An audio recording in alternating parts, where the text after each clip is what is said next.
பாமக பொருளாளர் பதவியில் திலகபாமாவே நீடிப்பார் என்று அன்புமணி அறிவித்திருக்கிறார். பாமக பொருளாளர் பதவியில் திலகபாமாவே நீடிப்பார் என்று அன்புமணி அறிவித்திருக்கிறார்.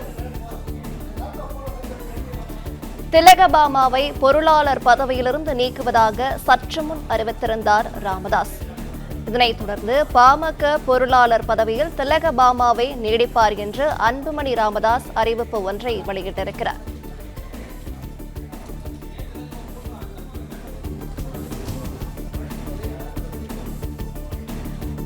புதிதாக பொருளாளரை ராமதாஸ் நியமித்த நிலையில் திலகபாமாவே பொருளாளராக நீடிப்பார் என அன்புமணி அறிவித்திருக்கிறார்.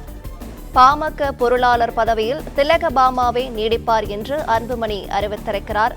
திலகபாமாவை பொருளாளர் பதவியிலிருந்து நீக்குவதாக சற்று முன் அறிவித்திருந்தார் ராமதாஸ்.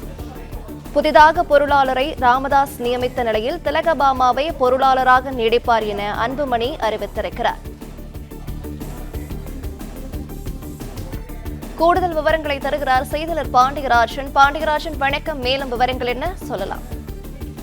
சற்று முன் பாமகவில் இருந்து பொருளாளர் பதவியில் இருந்து திலகபாமாவை நீக்கிவிட்டு மன்சூர் சையத் என்பவரை நியமிப்பதாக தயாபுரம் தோட்டத்தில் இருந்து பாமகவினுடைய நிறுவன தலைவர் ராமதாஸ் அறிவிப்பு ஒன்றை வெளியிட்டிருந்தார். அவர் அந்த அறிவிப்பிலே பாமகவினுடைய பொருளாளராக இருந்த திலகபாமாவை அந்த பொறுப்பில் இருந்து நீக்குவதாகவும் மேலும் மன்சூர் சையத் என்பவருக்கு அந்த பொறுப்பு வழங்கப்பட்டிருப்பதாகவும் அவர் தெரிவித்திருந்தார். ஆனால் அதே நேரத்தில் அந்த அறிவிப்பானது வெளியிட்டுக் கொண்டிருக்கக்கூடிய அதே நேரத்தில் சோழிங்கநல்லூர் பகுதியில் இருக்கக்கூடிய கட்சி நிர்வாக கூட்டம் என்பது நடந்தது. அந்த கட்சியில் அந்த கூட்டத்தில் அன்புமணி அழைப்பை ஏற்று 6 மாவட்டங்களை சேர்ந்த நிர்வாகிகளுக்கான அழைப்பு விடுக்கப்பட்டிருந்தது. மாவட்ட செயலாளர்கள், மாநில நிர்வாகிகள் அனைவருக்கும் அழைப்பு விடுக்கப்பட்டிருந்த நிலையில அந்த கூட்டத்தில் திலகபாமா கலந்து கொண்டிருந்தார். பாமகவினுடைய பொருளாளராக இருக்கக்கூடிய திலகபாமா மற்றும் வழக்கறிஞர் பாலு உள்ளிட்ட மாநில நிர்வாகிகள், செயற்குழு பொதுக்குழு உறுப்பினர்கள், அந்த மாவட்டத்தைச் சேர்ந்த செயற்குழு பொதுக்குழு உறுப்பினர்கள் மற்றும் மாவட்ட செயலாளர்கள் கலந்து கொண்டிருந்தார்கள்.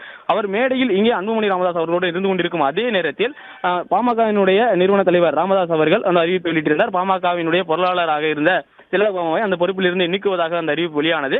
இந்நிலையில அன்புமணி ராமதாஸ், அதாவது பாட்டாளி மக்கள் கட்சியினுடைய செயல் தலைவராக இருக்கக்கூடிய அன்புமணி ராமதாஸ் தற்போது திலகபாமா பொருளாளர் பதவியிலேயே நீடிப்பார் என்கின்ற ஒரு தகவலை தெரிவித்திருக்கிறார். மேலும் இது குறிப்பான அதிகாரப்பூர்வ அறிவிப்பு என்பது பாமகவினுடைய தலைவராக இருக்கக்கூடிய அன்புமணி ராமதாசனுடைய அறிக்கையில் வெளியாகும் எனவும் சொல்லப்பட்டிருக்கிறது. குறிப்பாக இந்த மேடையில் அன்புமணி ராமதாஸ் அவர்கள் பேசும்பொழுது, பொதுக்குழுவில் கூட்டி தேர்தல் ஆணையத்தால் அங்கீகரிக்கப்பட்ட பிறகுதான் நான் தலைவராக இருக்கிறேன், பொதுக்குழுவில் கூடி முடிவெடுத்த பிறகுதான் நான் இங்கு தலைவராக முன் நிற்கிறேன் என்கின்ற அந்த ஒரு வார்த்தையை சொல்லியிருந்தார். இந்த கட்சி யாருக்கும் சொந்தமானது அல்ல, உங்களுக்கு தான் சொந்தமானது, அதாவது தொண்டர்களுக்கு சொந்தமான கட்சி என்கின்ற அந்த ஒரு வாக்கியத்தையும் அவர் இங்கே பயன்படுத்தியிருந்தார். இந்நிலையில் அவர் பேசிக் கொண்டிருந்த அதே நேரத்தில் தான் திலகபாமாவை பொருளாளர் பதவியில் இருந்து நீக்குவதாக ராமதாஸ் அவர்கள், அதாவது பாமகவினுடைய நிறுவன தலைவர் ராமதாஸ் அவர்கள் ஒரு அறிவிப்பை வெளியிட்டிருந்தார். இந்நிலையில பாமகவினுடைய பொருளாளராக திலகபாமா நீடிப்பார் என்கின்ற ஒரு தகவலை அன்புமணி ராமதாஸ் தரப்பில் தெரிவித்திருக்கிறார்கள். இன்னும் சற்று நேரத்தில் பாமகவினுடைய தலைவர் என்கின்ற அந்த அறிக்கையிலே அன்புமணி ராமதாஸ் அவர்கள் கையெழுத்திட்டு அவர் நீடிப்பார் என்கின்ற அந்த தகவல் வெளியாக இருப்பதாகவும் அந்த அண்மையில் ஒரு தகவல் கிடைத்திருக்கிறது.